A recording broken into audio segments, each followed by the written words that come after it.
Capítulo 14. E nós? Agora que a imagem dessa incrível nova aliança está ficando mais clara, surge uma pergunta importante.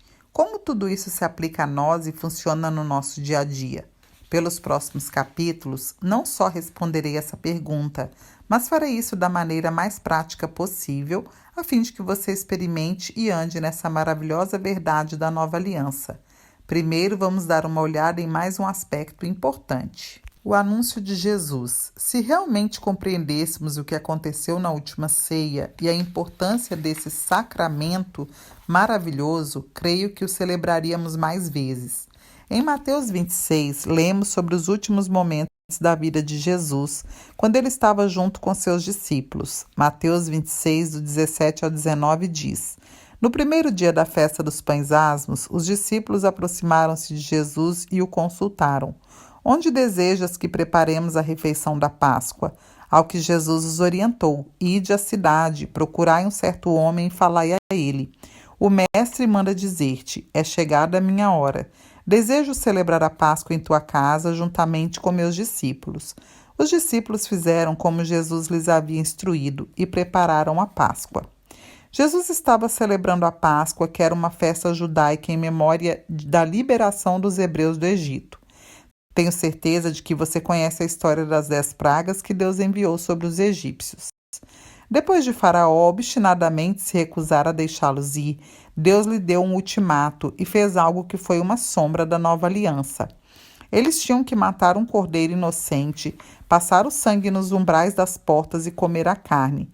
Naquela noite, o anjo do Senhor passou pelo Egito e matou todos os filhos primogênitos em todas as casas que não tinham sangue nos umbrais.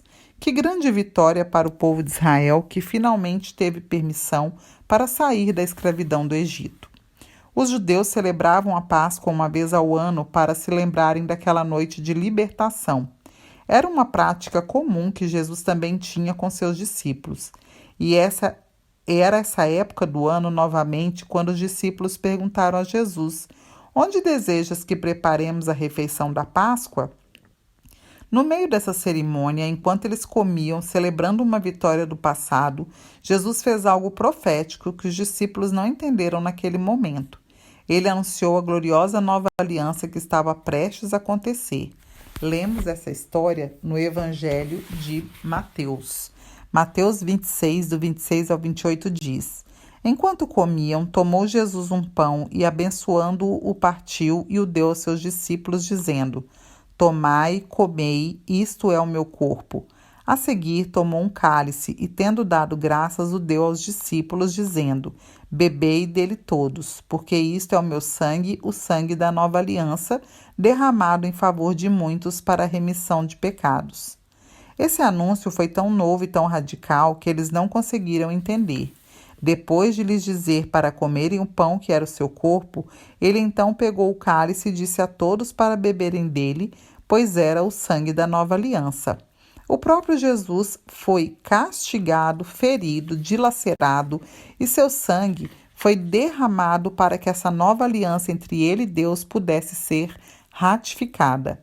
Recomendo enfaticamente que todo crente na nova aliança tome a ceia do Senhor diariamente. Se você for casado, tome-a com seu cônjuge. Se tiver família, tome com ela. Se nenhuma dessas opções for possível, chame alguns amigos e tome a ceia com eles, ou você pode até tomá-la sozinho. Mas não faça isso como um ritual ou exercício religioso.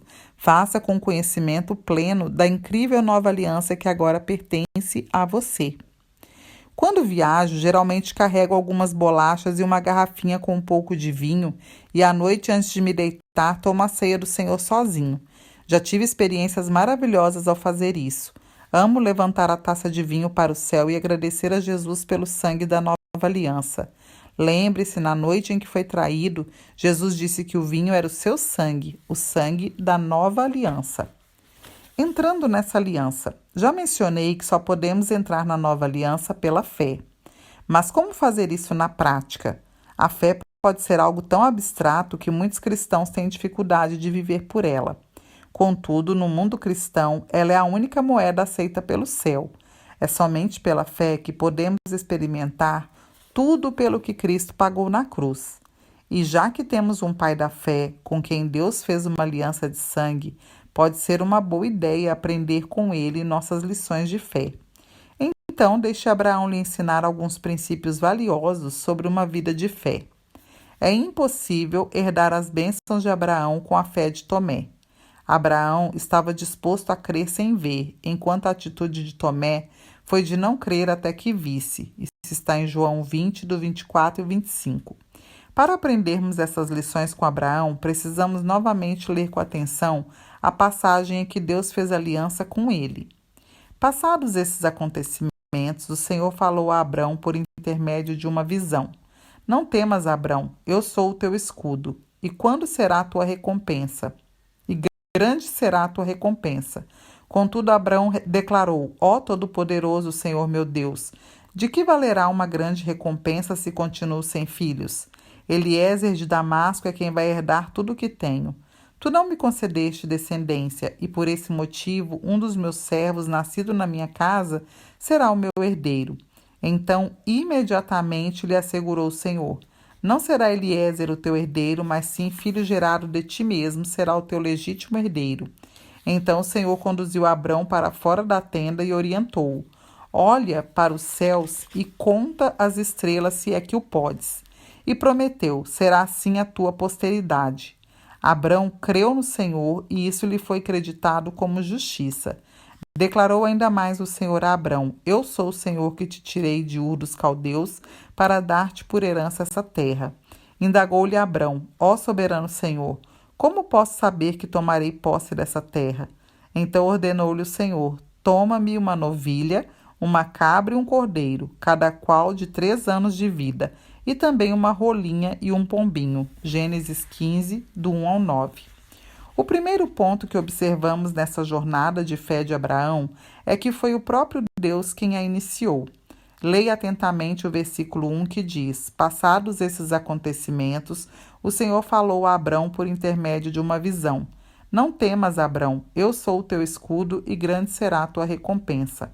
Abrão não se chegou a Deus pedindo algo. Foi Deus quem tomou a iniciativa, o que é um aspecto importante da nova aliança. Não podemos alcançar as bênçãos da nova aliança pelo nosso próprio esforço. Tudo na nova aliança tem que começar baseado em João 19:30, em que Jesus disse: Está consumado. Nesse primeiro verso, já vemos um belo paralelo entre a aliança abraâmica e a nova aliança. Assim como Deus começou essa aliança com Abraão, ele também começou a nova aliança conosco. Ela estava no coração de Deus desde antes do início dos tempos, como lemos em Colossenses 1, 26 e 27. O mistério que esteve oculto durante séculos e gerações, mas agora foi revelado aos seus santos, a quem Deus, entre os que não são judeus, aprouve dar a conhecer as riquezas da glória deste mistério, isto é, Cristo em vós, a esperança da glória. Vemos aqui que a nova aliança estava no coração de Deus por séculos e gerações. Se você tiver uma postura de que qualquer coisa com Deus deve partir de você, não conseguirá experimentar os benefícios da nova aliança. Infelizmente, temos interpretado muitos versículos de forma errada por causa das nossas convicções religiosas. Vejamos Jeremias 29:13, que diz: Vós me buscareis e me encontrareis quando me buscardes de todo o coração. Esse versículo tem sido pregado por muitos pastores bem-intencionados e interpretado através da teologia da velha aliança. Eles têm apresentado Deus como alguém que estava se escondendo das pessoas, fazendo parecer que, para encontrá-lo, a iniciativa de buscá-lo deveria ser nossa. Contudo, essa é uma interpretação errada e fora de contexto.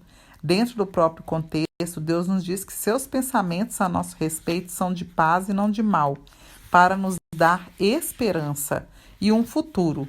É Deus quem toma a iniciativa, só precisamos responder a Ele. Por favor, não tente ter fé na sua fé ou usar a fé para obter algo que você queira de Deus. Não é assim que a nova aliança funciona.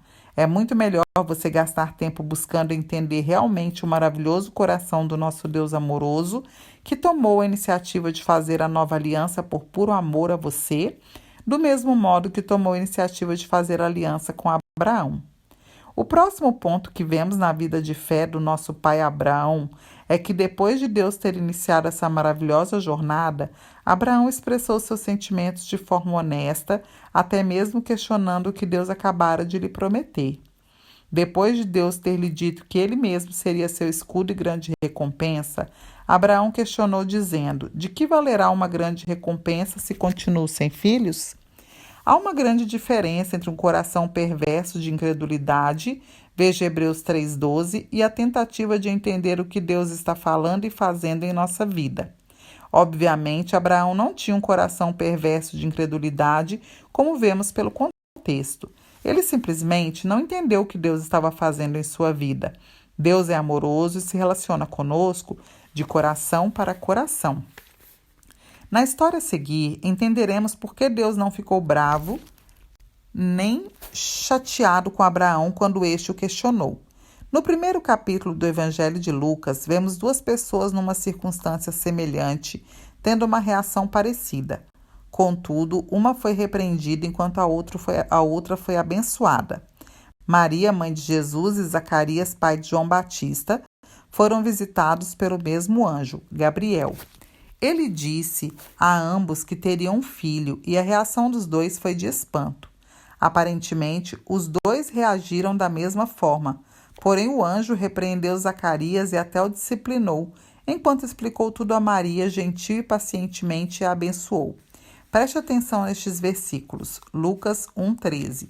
Entretanto, o anjo lhe assegurou: Não tenhas medo, Zacarias. Eis que a tua súplica foi ouvida. Isabel, tua esposa, te dará à luz um filho, e tu lhe porás o nome de João. E em Lucas 1,18 diz: Então Zacarias indagou ao anjo: Como poderei certificar-me disso, pois já sou idoso e minha esposa igualmente de idade avançada? Observe esses dois versículos. O anjo disse a Zacarias que eles teriam um filho, e Zacarias quis saber como aquilo seria possível. Nos versículos seguintes, vemos que por causa dessa reação, ele foi repreendido por Gabriel e sua disciplina foi ficar mudo.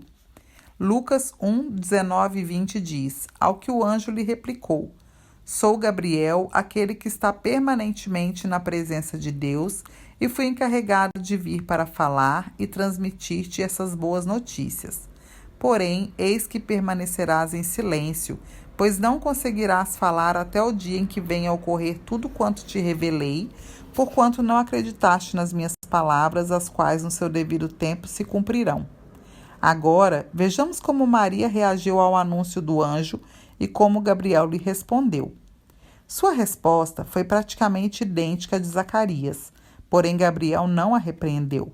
Isso me lembra a história de Abraão, que também questionou a Deus, contudo ele também não o repreendeu. Por que Deus tratou Maria e Zacarias de forma tão diferente? A resposta que veremos a seguir é muito clara. Em Lucas 1,31, mas o anjo lhe revelou: Maria, não temas, pois recebeste grande graça da parte de Deus. Eis que engravidarás e darás à luz um filho, a quem chamarás pelo nome de Jesus. Então perguntou Maria ao anjo: Como acontecerá isso, pois jamais tive relação sexual com homem algum? Então o anjo lhe esclareceu: O Espírito Santo virá sobre ti, e o poder do Altíssimo te cobrirá com a sua sombra.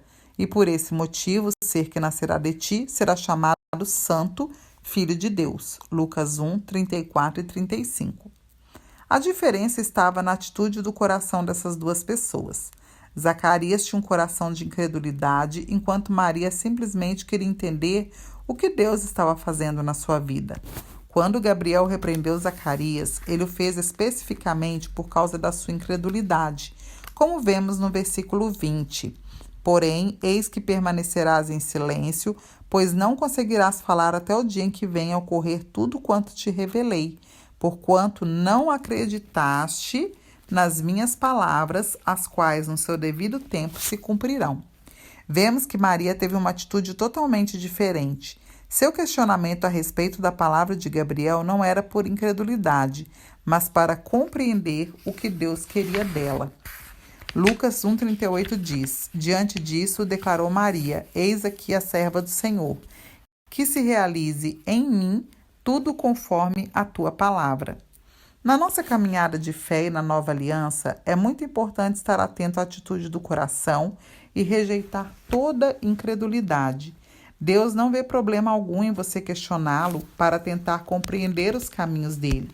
A incredulidade, entretanto, roubará de você toda a bênção espiritual. Voltemos à jornada de fé de Abraão. Depois de Deus ter iniciado a jornada e Abraão tê-lo questionado, Deus o levou para fora e lhe fez outras promessas. Então o Senhor conduziu Abraão para fora da tenda e orientou: olha para os céus e conta as estrelas se aqui podes. E prometeu: será assim a tua posteridade.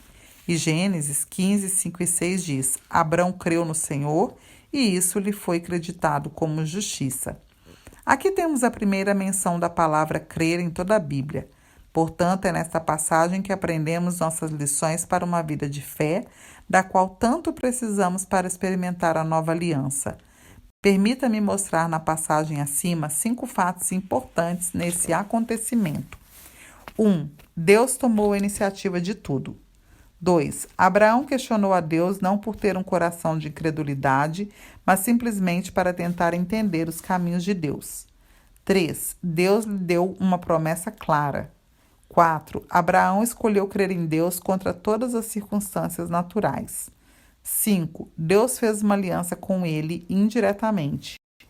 Como aplicar isso à nossa vida debaixo da nova aliança, sabendo que 1. Deus tomou a iniciativa de tudo. 2. Precisamos nos certificar de que o desejo que temos no coração é de compreender os caminhos de Deus. 3. Deus nos deu promessas claras em Cristo Jesus. 4. Precisamos escolher crer em Deus contra todas as circunstâncias. 5. Através da obra consumada da cruz, Deus fez uma aliança conosco indiretamente.